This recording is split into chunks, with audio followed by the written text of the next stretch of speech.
শিলচর কালাইন জাতীয় সড়ক সংযোগী তারাপুর শিববাড়ি রোডের বেহাল দশা স্থানীয়দের রাতের ঘুম কেড়ে নিয়েছে। পড়ুয়া সহ এলাকার জনগণ প্রাণের ঝুঁকি নিয়ে নিত্যদিন যাতায়াত করছে। বিগত দিনে মুখ্যমন্ত্রী সহ স্থানীয় জনপ্রতিনিধিরা এলাকায় সরজমিন পরিদর্শন করে সমস্যা সমাধানের আশ্বাস দিলেও কোনো পদক্ষেপ গ্রহণ করা হয়নি। শুধু তাই নয়, শিলচরে আয়োজিত রাজ্য মন্ত্রিসভার ক্যাবিনেট বৈঠকে এলাকায় একটি উড়ো পুল নির্মাণের সিদ্ধান্ত গ্রহণ করা হয়েছিল, কিন্তু বৈঠকের প্রায় 2 বছর অতিক্রান্ত হলেও এলাকার কোনো উন্নয়ন হয়নি। এদিকে বিগত কিছুদিন ধরে চলে থাকা মুষলধারা বর্ষণে শিলচর কালাইট সংযোগী সড়কটির অবস্থা সংকটজনক হয়ে দাঁড়িয়েছে। গতকাল এলাকায় একটি টুকটুকি দুর্ঘটনার কবলে পড়ে স্থানীয়রা ক্ষুব্ধ হয়ে সড়ক অবরোধ করেন। পরিস্থিতি জটিল হয়ে ওঠায় তারাপুর থানার আইসি সহ বিশাল পুলিশ বাহিনী ঘটনাস্থলে পৌঁছে ক্ষুব্ধ জনতাকে বুঝিয়ে পরিস্থিতি নিয়ন্ত্রণে আনে। এদিকে ঘটনাকে কেন্দ্র করে সংগঠন বিডিএফ স্থানীয়দের সঙ্গে নিয়ে কাছাড়ের জেলা শাসক মারফত আসামের মুখ্যমন্ত্রীকে একটি স্মারকলিপি প্রদান করেন।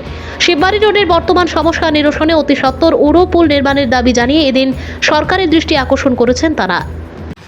আপনারা জানেন যে শিববাড়ি রোড রাস্তা অতি শোচনীয় অবস্থা এবং গতকালকে একটি অটো উল্টে যায়, তারপর স্থানীয় জনতারা সেখানে বিক্ষোভ প্রদর্শন করেন, সেখানে পথ আটকে দেওয়া হয়। বিগত দিনে এই রাস্তা দিয়ে অনেক মানুষে আহত হয়েছেন, মৃত্যু হয়েছে এবং এই রাস্তায় চলাচল করার কোনো অবস্থা নেই। শিলচরের উপকণ্ঠে অবস্থিত এই রাস্তার এহেন দুর্গতি দুর্দশা এত বছর ধরে আমরা ভোগ করছি এবং শুধু শিলচর নয়, কালাইন, বরযাত্রাপুর, রানীঘাট সহ বিস্তীর্ণ অঞ্চলের মানুষ এই দুর্গতি ভোগ করতে হচ্ছে। আজকে আমরা জেলা শাসকের কার্যালয়ে উপস্থিত হয়ে স্মারকপত্র প্রদান করি। নির্বাচনের কাজে কিছু ব্যস্ততা ছিলেন জেলা শাসকের, তাই অতিরিক্ত জেলা শাসকের সাথে আমরা দেখা করি এবং আমরা স্মারকপত্রে উল্লেখ করি অতি সত্বর এখানে একটি ফ্লাইওভার যাতে করা হয়, কারণ সেটাই আমরা মনে করছি একমাত্র সমাধান এই রাস্তার। এবং এই সমাধান যদি 15 দিনের মধ্যে কাজ যদি শুরু করা না হয়, তাহলে কিন্তু মানুষ খুবই ফুঁসছে শিববাড়ি রোডের এবং পরিস্থিতি আরও সংকটময় হবে এবং আমরা গণতান্ত্রিক পথে বৃহত্তর আন্দোলনের দিকে যেতে বাধ্য থাকব। আজকে কয়েক বছর যাবৎ এই রাস্তাটার কাজ কিচ্ছু হচ্ছে না।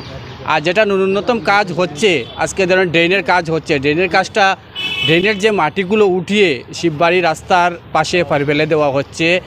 আর যে রাস্তার যে চলাফেরার জন্য যে স্কুলের যে বাচ্চারা আছে, সামনে স্কুল 4টি স্কুল আছে, স্কুলের বাচ্চারা স্কুলে যেতে পারছে না ঠিকমতে।